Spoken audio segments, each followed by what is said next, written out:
Hello, everybody. So I'm at home today, and I wanted to do a fact check on Donald Trump as to whether or not what he said about Ukraine starting the war is factually accurate. Now, if in order to do that, I need to assess who did start the war, whether Ukraine did, and if they did, what proportion of blame is it fair to give to them. So the first thing I'm going to address is that from a well, it actually technically isn't a war. And no, it's not because Russia calls it a special military operation. It's because neither side have declared war. Now, there's a legal thing there that it's a requirement for both sides to declare war. Now, sometimes you only get one side declare war and the other doesn't, in which case you can debate it a bit. But in this case, we have neither side have declared war. Russia has never declared war on Ukraine. Ukraine has never declared war on Russia. And in fact, nobody else has declared war on Russia as part of this either. And Russia hasn't declared war on anybody else either. So that might confuse some people, but technically speaking, this is not a war. These are battles, but it is not a war. Now, we colloquially refer to this as a war, but because it appears like a war, but from a legal perspective, it's not a war. And that does create some issues to do with things like peace treaties and the like. Now, you could say, well, do we call it the Russo-Ukrainian War? Well, some people do, and that's a colloquial thing we can do. Some people call 2014 that Russia annexed Crimea. They actually didn't.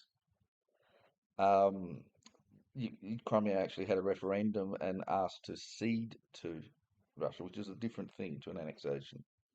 It was Crimea's idea, it wasn't Russia's idea. Of course, some people say that Russia forced it, they rigged the elections. There's a lot of historical precedent that says that Crimea never wanted to be a part of Ukraine. So if you're saying that Russia invaded Ukraine in 2014 and illegally annexed Crimea, I'm going to say you're a liar, or either you're just completely dishonest, or you're very badly misinformed, because that's just not true. And if you're saying that this is an actual war, well, again, probably not really quite true. Nonetheless, I'm going to treat this as a war because colloquially it is, but legally it isn't. And I'm going to call it, I like the term war in Ukraine because I think calling it the Russo-Ukrainian war suggests that they're the only two parties, and I don't think that's really honest. The reason why I think that's not really honest is because, well, firstly, Ukraine have a lot of foreign troops that are involved. Now, I don't know the proportions, it's probably not the major proportion, but they do have quite a lot.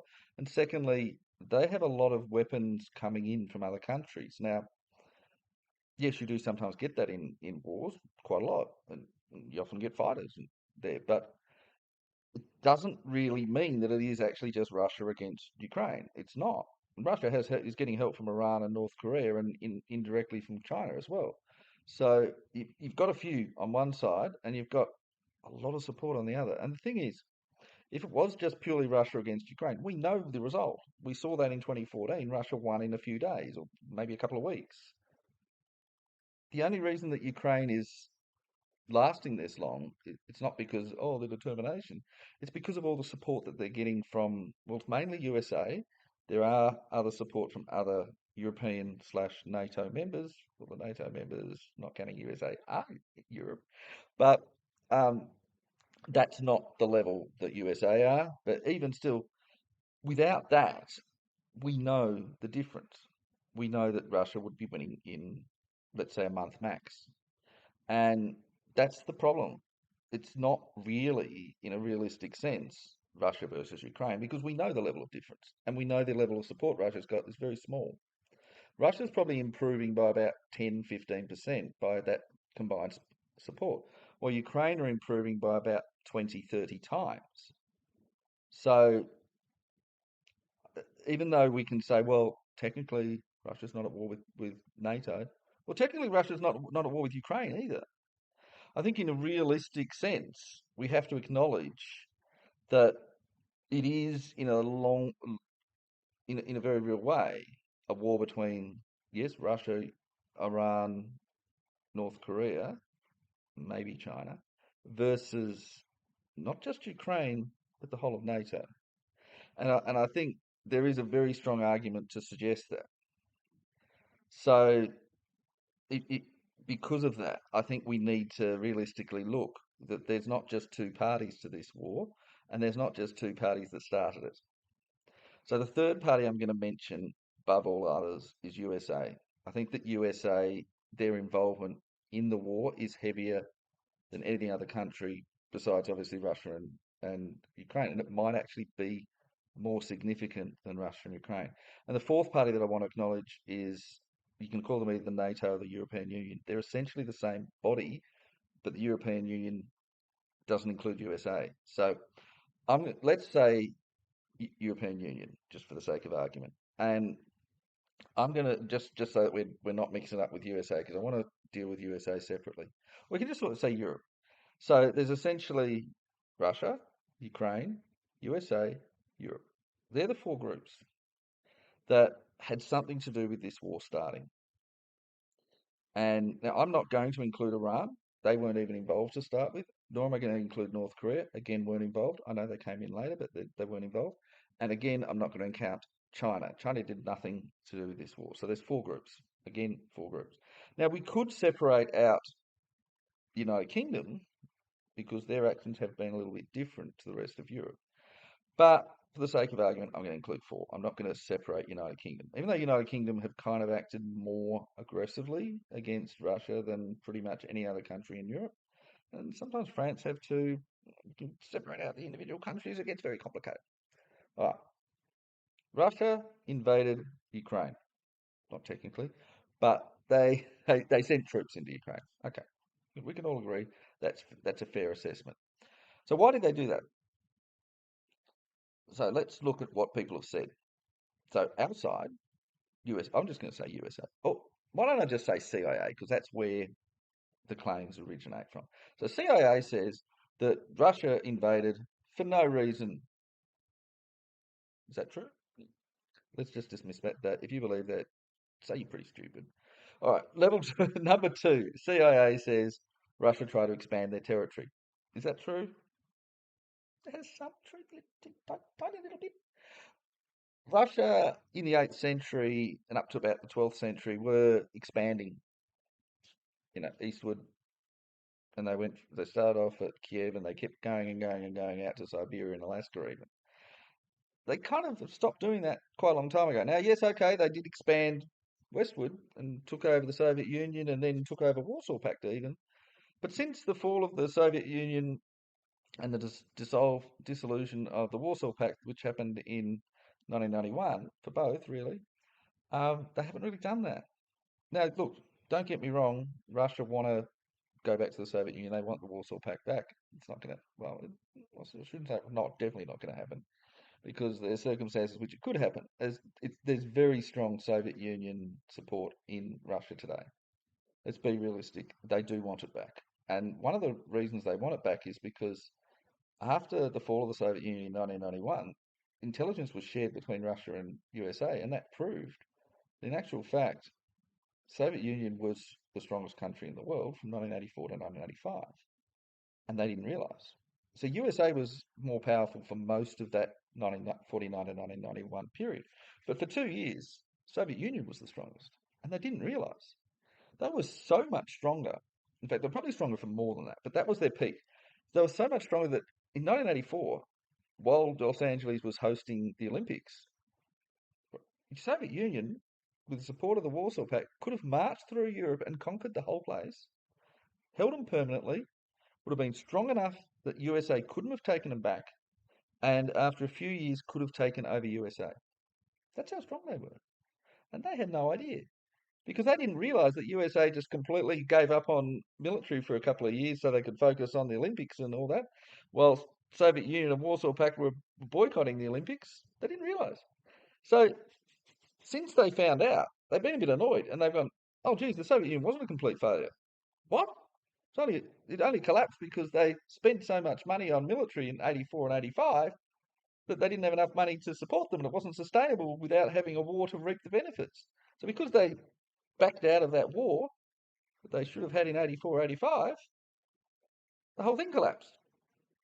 If they had it to do again, they go back to 84 and say, hey guys, invade. And they would have invaded and they would have conquered the whole of Europe, which would be bad for the people of Europe. Probably bad for USA, probably bad for the rest of the world, but great for Russia, great for the Soviet Union, great for all the Warsaw Pact countries. They'd be all like, yay! And they regret that. So there's no doubt that they want Ukraine back. They want the Soviet Union back. They want the Warsaw Pact back. There's no doubt about that. The majority of Russians want that. We know that. That's and if they ever get the opportunity, they will do that. So that's what they would do, and and Ukraine. This is the other thing about Ukraine. We've got to realize this: Ukraine didn't fight a war of independence. Now I know a lot of people think they did. They didn't. Lithuania, Latvia, Estonia all did. Ukraine never did. And Russia, if they'd gone in 1991 and said, "Hey, Ukraine, we want you to stay with us," they would have. Instead, they said, "Hey, Ukraine, you can decide. You have a referendum. You decide if you want to be independent, and we'll throw in Crimea." They didn't even ask Crimea. Crimea was like, "The hell, we don't want to be part of Ukraine. We like being Russian." Now there is an independence movement in Crimea. They want to be independent. Some people do, but they certainly don't want to be part of Ukraine. So if you're believing that Russia illegally annexed Crimea, you're just absolutely off the show, insane. That's not what happened. Crimea asked to go back to Russia. That's There's a lot of historical facts about that. It's just if you're believing that even for a second, I don't know what to do with you. And you know, you, you can take 5 seconds and you can prove that that's not true. So, what's the actual cause? Let's just stop mincing words. It's the Donbass. Um, so the independence of the Donbass. Now that goes back to the Maiden Revolution, which was also why Crimea left. So the Maiden Revolution, people not aware or perhaps believe some lies or whatever. The Maiden Revolution started because Ukraine's really poor. So they've always been poor ever since they were granted independence in 1991. They've asked for regular bailouts. And so around 2013, they asked for a bailout from the European Union, and the European Union gave it to them. And their president, Viktor Yanukovych, said, hey, look, this is a great bailout, but we don't want to upset our friends in Russia.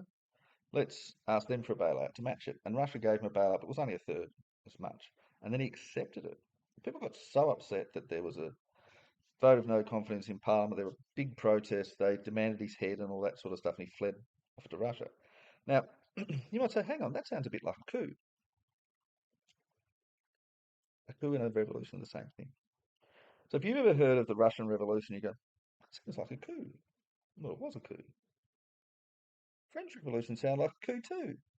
Why are we calling them revolutions and then we're calling other things coups? I go, hmm, hang on. That thing in Kuwait, that sounded like a coup. Why are we doing this? Why are we calling some things coups and other things revolutions? Well, it's simple, really. If we like it, it's a revolution. If we don't like it, it's a coup. It depends on which side we're on. So different countries and different sides will refer to the same event as either a coup or revolution. They are two words for the same thing. There's a similar thing with the word for terrorist. So if you support a terrorist, you call them a freedom fighter. If you don't support a freedom fighter, you call them a terrorist. Nelson Mandela was regarded as a freedom fighter in most of the world, but in South Africa, he was called a terrorist. In Sri Lanka, we had the Tamil Tigers, who most of the world called freedom fighters, but Sri Lanka called them terrorists. And in Ukraine, we had the people of the Donbass, who Ukraine designated to be terrorists. And they did this just weeks before the war was declared. People there were fearing an invasion from Ukraine. Now they consider themselves to be independent, by the way. They were autonomous, similar situation to Greenland. So Greenland, same as the Donbass, consider themselves to be autonomous, but for the Donbass, that's Donetsk and Luhansk, it only happened in 2014, soon after the Maiden Revolution, which they didn't agree with. In fact, half of Ukraine didn't agree with it. Ukraine has always been very pro-Russia, and different areas of Ukraine agreed or disagreed with the revolution, but a lot of places were seriously considering becoming independent or even joining Russia. And Crimea did join Russia. Donbass became independent. Other places like Odessa, sort of in two minds and didn't quite go ahead with it. It was a big deal to become independent. Big, even bigger deal to change allegiances of which country you're a part of. It's a big, huge, massive thing to do. So the Donbass were designated terrorists, and so as we saw in the early 2000s, when Sri Lanka designated the Tamil Tigers to be terrorists, they went in and they rounded them up and sent them to concentration camps. Now, the ones that refused to go were killed. And then they went to concentration camps, and over the course of 2 or 3 years, they were essentially brainwashed, forced to stop being independent or having any independent minds, and then they went back basically as zombies. And that is what Ukraine were potentially looking at doing. Now, we don't know what they would have actually done because it didn't happen. The plan did, the designation happened, but they didn't actually win because Russia responded to that by declaring war. There's no question about that. You can believe whatever you like about the propaganda that our side is spreading or Russia's side is spreading or someone else is spreading, but that's the reality. That's the main motivating factor. So Russia came in to prevent the Tamil Tigers situation, as in the concentration camps and brainwashing and re-education and all that. That was why they declared war with Ukraine. There's no question about that. There might have been other things. Russia said, oh, what about Nazis? There are Nazis in Ukraine. That was not a factor in why they declared war. The Nazis have been there for years. They didn't suddenly go, oh, we got Nazis now. We didn't have them before. Let's declare war. No, that's not what happened. And it's also not like, oh, Ukraine might join NATO. That's been pissing Russia off for a long time, but that's not why. They didn't suddenly go, oh, well, okay, this is a threat. Suddenly, let's invade. No, no. That's pissing them off, but that's not the reason. They weren't going to expand. Yes, they do want to reform um, Soviet Union. They want to be bigger than they used to be, but that's not suddenly like, let's be bigger than we used to be. Let's no. So those things were not factors, very minor factors at best. And so the main thing was the Donbass, and that was why they went there. Now you can say, oh, Ukraine were in the right for doing that. Okay, fine. You think that re-educating people and sending them off to concentration camps is fair enough? I mean, there were people that supported Sri Lanka doing that to the Tamil Tigers. And of course, we know a big one that they did when the Germans did that to the Jews. But people that supported that, there's people that support that to this day. The majority view is that such actions are not just bad, but incredibly evil and really just horrendous things to do. So, if that had been publicised, I think you would have found that most people would have supported Russia. Now, the problem is, Russia didn't just go to the Donbass. If they'd stopped at the Donbass, we would have all gone, come on, you Russia. Yeah. But they also went to Kiev. Why'd they go to Kiev? They went to Kiev to stop it from that end as well. And the thing is, because our side were lying quite a lot, we just sort of went, how dare you attack the capital city? And then they also sort of went into these other places, and I was like, what? Russia? Anyway, so look, Russia's not innocent. They did a lot of stuff that they shouldn't have done. But their bit about going into the Donbass, Scotty, I don't think there's really any serious doubt that that was a very noble, very good thing to do. People of Donbass welcomed them. They went in.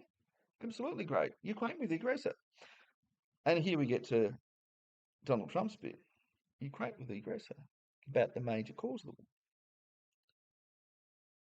So if you're saying that Trump was wrong, as in 100% wrong, he just made the whole thing up, he's not wrong. At least if that's what he's referring to. Equally, if he was referring to Ukraine's invasion of Kursk, well, that was Ukraine.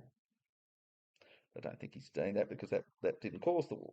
So, assuming that Trump knows about the designation of the Donbass as terrorists, and I'm going to assume as a world leader he knows, I'm going to assume all world leaders know this. I think, world leaders know this sort of stuff. I mean, I know that. World leaders are going to know it. They all know it. Let's just assume, no matter where you are in the world, your leader knows this, and they're not disputing it. Yeah, that's what's caused the war. They all know. They all know. United Kingdom knows. Israel knows. France knows. They all know. Oh yeah, this all started because Ukraine were poised. They never actually invaded them. They were poised to invade the Donbass and designate them as terrorists. Well, they already had designated them as terrorists, and they're poised to round them up, send them to concentration camps. And if Russia hadn't acted, they probably would have done that. We don't know if they would have, because we don't know. But I mean, they probably would have fought. Maybe even without Russia's aid, they still might have won. But certainly, that was the reason for the war. That was the main. Was there other reasons? Some of the things I said maybe contributed, but realistically, that's the reason. It's really only the only reason. And so we could have prevented that in a number of ways. And I'll just go over this. But when I say we, I mean Joe Biden. Not even the USA as a whole, but Joe Biden by himself. So one thing he could have done is he could have sent troops on the border of the Donbass to prevent Ukraine from coming in and to prevent Russians from going out. Could have stationed American peacekeeping forces there, perhaps as low as 10,000 up to 100,000 at max. Definitely wouldn't have needed more than 100,000. Russia would have stayed in their bit. Ukraine would have stayed in their bit. Donbass would have stayed in their bit. No war. Right? That's the first one. Might sound risky, but you wouldn't have had. I'd be very surprised if there would have been any lives lost had he done that. Right? That's option one. Option two is he could have just met with Putin and said, "Hey, Putin, what the hell's going on?" and sorted it out and said, "Ukraine, stop doing that." And USA could have said, "Hey, Ukraine, we'll stop your funding if you do anything like that." And then Ukraine would go, "Hmm, option two.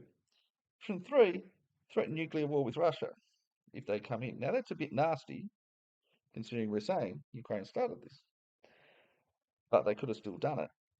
I remember Trump was threatening nuclear war with North Korea. What that worked out. I mean, it's a risky thing. I don't think that was ever going to work for Biden, but it would have worked for Trump because Trump's a different character to Biden. And then, I mean, I worked out before there was six. I can't remember all of the different ones, but essentially, Biden took the worst possible action.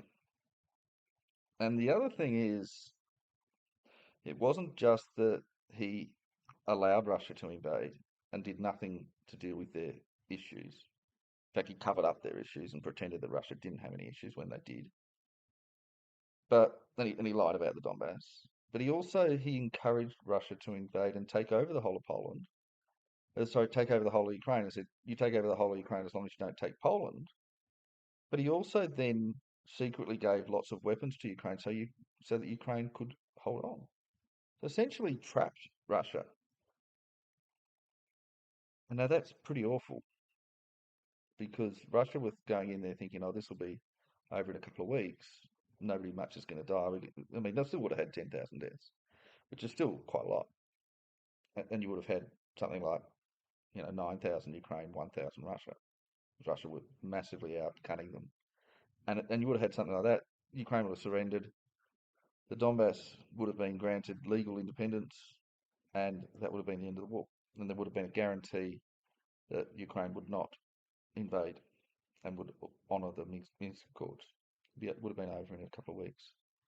So USA, through Joe Biden, deliberately prolonged the war, provoked the war, and it's actually worse than that. In that there's been intelligence released that says that um, Joe Biden and the USA actually forced Ukraine to declare people of the Donbass to be terrorists.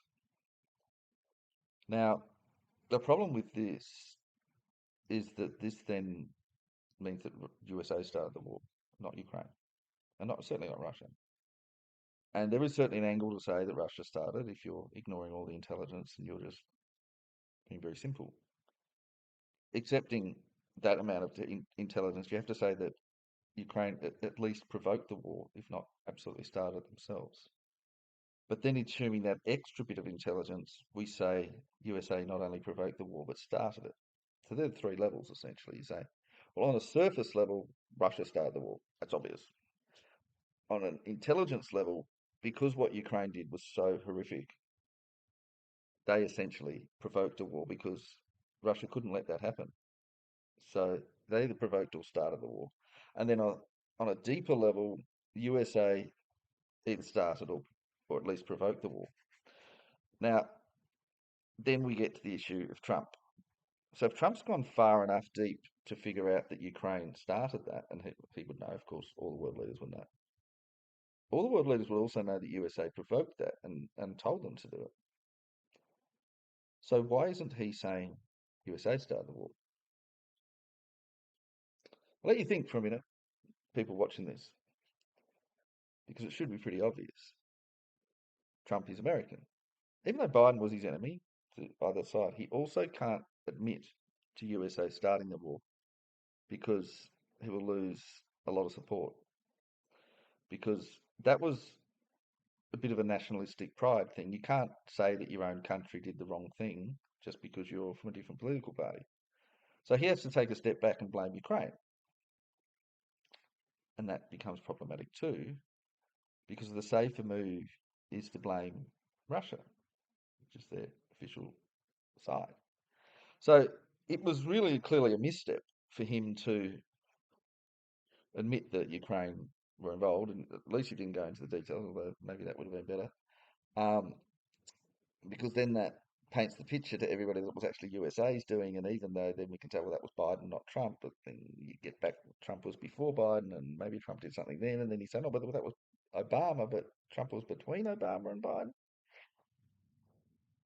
So Trump certainly in his first term had some guilt with this. So it wasn't just USA, it was also him in his first term. And this becomes very problematic.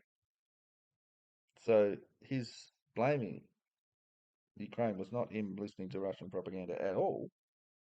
It was him being truthful to the extent that he can be as US leader.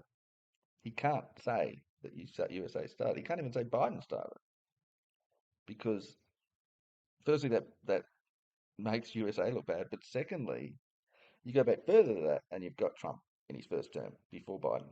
And you go, and you can even go further to Obama and say, oh, Obama actually started because he encouraged the Maiden Revolution. Okay, fair enough. Obama did. There's a lot of evidence to that. But that was right at the end of Obama's term, and then Trump came in to do more. He said, oh, no, Trump tried to, but he got impeached. Mm. It opens up a massive can of worms. So we can't blame USA. USA are primarily responsible for this war, or for this war starting, and for most elements of this war as well, because they started all the funding. That's why USA in the prime position to stop the war. That's why this is not just the mediations. No other country could mediate realistically. USA control everything,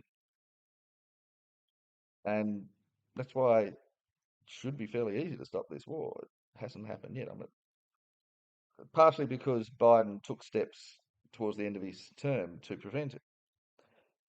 So would I say that, knowing what I know, would I say that Ukraine started the war not as the primary group? No. Would I say that Ukraine had an involvement in the start of the war? Absolutely. Would I say that Ukraine are more to blame than Russia? So the problem is, yes, I can say Ukraine did that and forced Russia's hand. You have to blame USA before and either of the other two. There's no question about that. But can you blame Ukraine more than Russia? And the problem is, Russia should have known that this was a trap. It's rather stupid of them not to know. Now, was their intelligence so bad that they didn't realize that USA had sent Ukraine all these weapons and were planning it all, and this was all a big trap? That's a massive failure of intelligence. They thought that they were just going to win in 3 weeks. They didn't realize this was a massive trap. So you have to give a degree of blame to Russia for that, for falling for the trap. They also should have realised that invading Kiev was going to upset public opinion against them, and by public opinion I mean world opinion. Had they just stuck to the Donbass, everyone, probably the majority of countries, people around the world, would today be supporting Russia. But because they went to Kiev, that stopped it. So they not only they stuffed up their intelligence by invading when it was a trap, and they stuffed up their understanding by entering Kiev. Now, okay, that ended after a couple of months, but that hurt them. And I have to say that Russia's level of stupidity in those two factors are a contributing force. They should have known better. And yes, they withdrew from Kiev, but people still remember that. And Russia's also, we got to really understand, Russia used to have the most powerful spy agency in the world when they had the KGB. They don't have that anymore.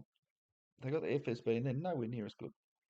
And for CIA to just walk around and just annihilate all of their lies and then spread all of CIA's lies is a serious embarrassment for Russia. Now, fair enough, Ukraine have a pretty weak um, secret service, the SBU, I think they're called, but they're a small country. They're not expected to. But Russia really did fail.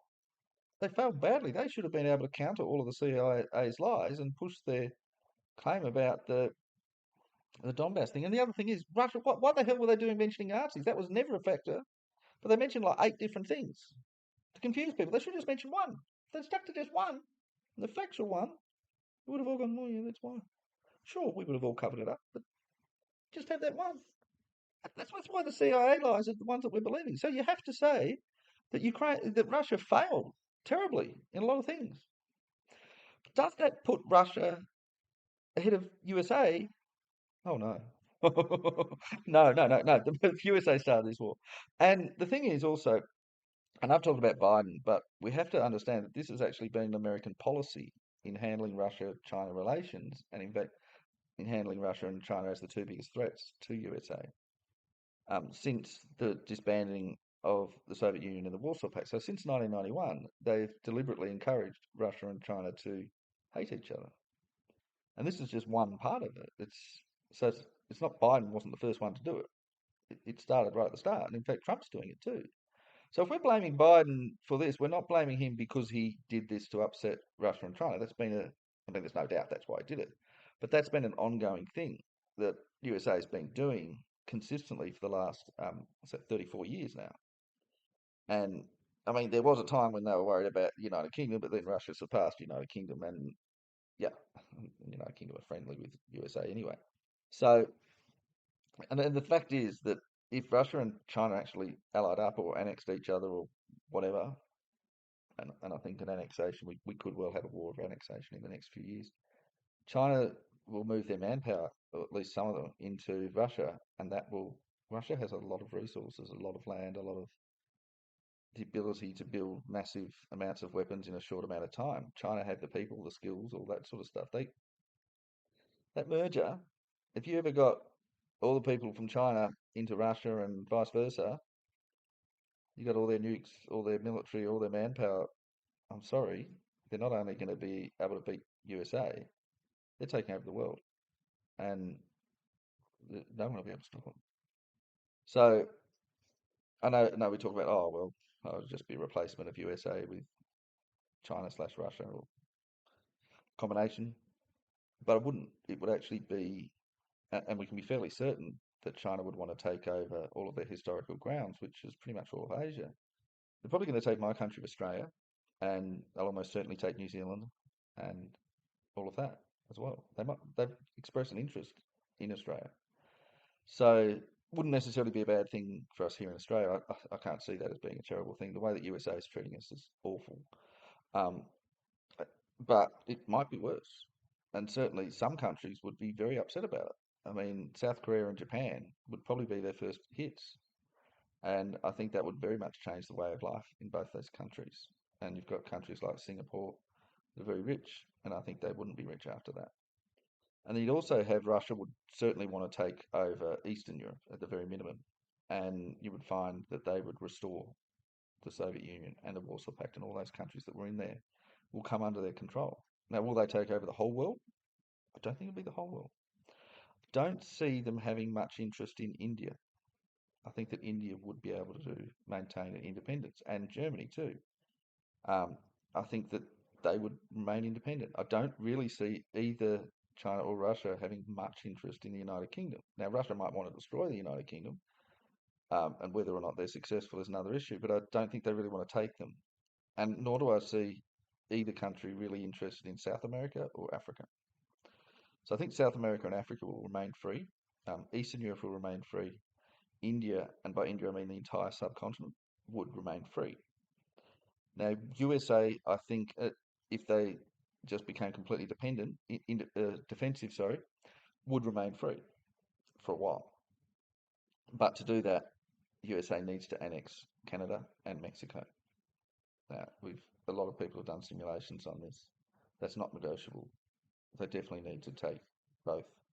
Certainly, Canada is much more important than Mexico because of the Bering Strait and how easily Russia can just go into Alaska, take it over, and use that as a base of a staging ground to attack USA. So if USA are fearing an invasion, they need to annex Canada and they need to annex Mexico. Canada first, that's more important, then Mexico. So the reason why Mexico is less important is because they're not really going to attack by land from the Mexico side unless they take South America, and they're likely to leave South America alone. But it's still a risk. So if they do that, they should be able to hold out pretty much indefinitely, 100 years more. So this is the problem, and so you're hearing people saying, "Oh, why do they want to annex Canada?" Well, they want to annex Canada because they're afraid of Russia. They're afraid of what might happen if Russia and China merge. And this is the same argument that Biden had. So the same reason that Biden started this war is the same reason that Trump wants to annex Canada. So it's not like Trump's opposing Biden. This is a USA policy. It's ongoing because USA wants to stay as the most powerful country in the world for as long as possible, if not forever. And that's why the war started. That's why USA started the war. Russia responded poorly to that, and Ukraine went along with it. I don't think Ukraine had much choice in that, but Ukraine still went along with it. And I think Russia did have a lot of choices, and they made the wrong choices. So if I was going to assume that, if I was going to have a percentage of how much they're to blame, I'd probably put USA at around 60 to 70% to blame. They're primarily to blame. I'd put Russia around 20 to 30%, and I'd put Ukraine around 10%. So I think Ukraine does have a blame. I don't put anyone in Europe, the European Union, NATO, not counting USA, or anywhere else. None of them were really a serious factor in at least the start of the war. And so if you're saying Ukraine were to blame, well, they were. They did have a blame. If you're saying Ukraine are the main part to blame, I think you're not telling the truth. However, from an American perspective, you can't have to ignore the American involvement, at least if you're the president of USA. And if you ignore that, you then got Russia versus Ukraine. And if you want to try to push for a diplomatic end to the war, you're going to blame Ukraine. I don't think it was a terrible move as far as the aiming for a peace deal is concerned. However, I do think it was a bad move as far as supporting his own country, um, because Biden didn't do that as a rogue move. He did that as part of an ongoing 34-year long strategy by USA to maintain dominance over the world and to prevent China and Russia from allying up and taking over most of the world, which they would. In fact, my own country, I think there's a pretty good chance China would take us over if they allied up. Um, what that would look like, I can speculate, but and it might not be too bad, but I think they would take us over. Um, Certainly, our language would probably change. They might not, but we'd probably have it'd be different, and we'd have be a lot less independent than we are now. Although a lot of the American pressure since the Vietnam War has made us be forced to do what USA does, that tells us to do, and that's been getting worse every year. But nonetheless, we'd probably be even less independent if China conquered us. There's a lot of Chinese people living here in Australia. A lot of them are very nice. That doesn't mean that we want to become a part of China. Um, I can probably speculate as to what that would look like. They might not take Australia because we're not part of their historical empire, but I think they probably would. I guess I might be wrong. They might stop at Indonesia. They might stop at Malaysia. They might stop at mainland Asia. They might not go into Southeast Asia at all. Um, but yeah, I see that it would be very problematic for a lot of people, and I think it's more problematic for the Eastern European countries that probably don't want to return back to the Soviet Union and the Warsaw Pact by force. So yeah, I think that there is merit to doing this stuff. I don't agree with this method to do it. I don't agree with starting a war that kills 1 million people and creates a lot of hatred and creates food shortages and cost of living crisis around the world. I don't agree with that being the strategy to keep you in power. I think Biden could have looked at a different way to do it. The strategy, I think, is the right strategy for USA, but I think that this element of the strategy was wrong. I don't think Biden is at fault for wanting to hurt China and Russia. From a nationalistic point of view, I think this is the right move, and this has been their move for the past 34 years. But this method to provoke or to start a war between Ukraine and Russia was a terrible thing to do. And I think that even if Biden wasn't the main one that decided to do it, we know about his cognitive decline. Even if he didn't, I still think it was a terrible thing. And I think it's probably the worst thing that USA has done in that 34-year period since the end of the Cold War. And I think history will look back at this and say, no, USA shouldn't have done that. And I hope we learn a lesson from that. While, yes, USA want to encourage lots of lies and want to force Russia and China to hate each other, and there is merit to doing that, certainly from a US point of view. And perhaps even from certain other countries that want to encourage that because they don't want to be under Russian control or they don't want to be under Chinese control. But this doesn't justify it. This war is not justified in that sense. And all the other senses that we think justify it are just not true. You know, and if this is the other thing, if Ukraine were lying about, you know, or they weren't really going to do these terrible things to people in the Donbass, it kind of makes it worse. If that was just a bluff, if that was just let's just designate them as terrorists, we're not going to do anything. It kind of makes it worse. That kind of manipulation to get, you know, I'm going to say 1 million people died. Both sides are lying about figures. I think Ukraine's lying a lot more, but they're both lying. It's it's just such a big, terrible thing, you know. And I think it's a lot about this war that's awful. I mean, we've seen some lies about where Russia obviously not responsible, but they're blamed. And Nord Stream and the Bucha massacre and the Kharkiv dam, they're probably the three big ones that I think of. And I mean, we tell lies in war. These are things that we do. But you know, it's not even that. I can forgive telling lies in war, but it's just so many deaths. And it's not even. I mean, I don't want to downplay the deaths because it's terrible, but in my own country, we're having a cost of living crisis because of this. All our food's gone up in price. Now, how cruel was it to put in sanctions that you knew were going to hurt us more than Russia? How much did it hurt Russia? No, I'm not going to go into whether Russia deserves to be hurt, assuming they do. But it didn't hurt us. It didn't hurt them. It hurt us. We're your allies. We're doing everything we can to help you, and you punish us. You force us into harsher living conditions. No, I don't even know. Have people died, or they're just suffering?